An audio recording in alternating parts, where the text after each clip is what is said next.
మానసిక స్థైర్యాన్ని నింపుకుంటూ స్ట్రెస్ బారిన పడకుండా stress free world, stress free family, stress free society అనేటటువంటి పదాలు కూడా ఈ మధ్యకాలంలో మనం వింటూనే ఉన్నాం. అంటే మానసికంగా స్థిరంగా ఉండటం, మానసికంగా స్టేబుల్గా ఉండటం, ఆలోచనని నియంత్రించుకోవడం, ఒత్తిడికి లోనవ్వకుండా ఉండటం, భావోద్రేకానికి ఉండకుంటాం, కోపాన్ని నియంత్రించుకోవటం, ఓపిక సహనాన్ని బిల్డప్ చేసుకోవటం, ఇవన్నీ స్ట్రెస్లో ఉండేటటువంటి రకరకాల టర్మినాలజీ అండి. అయితే అన్నిటికీ ఒక కామన్ పద్ధతి ఉంది అంటే కనుక అది జీవన విధాన శైలి. చాలా ముఖ్యమండి.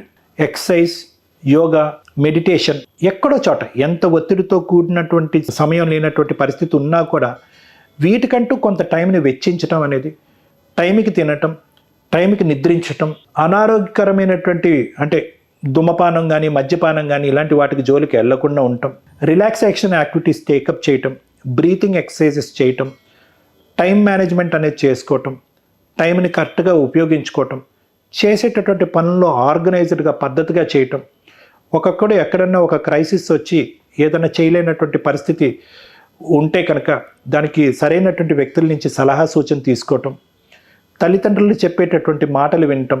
సో ఇవి అంటే ఒక మంచి మానసికపరమైనటువంటి స్టెబిలిటీ గురించి మనందరం తీసుకోవాల్సినటువంటి జాగ్రత్తలు.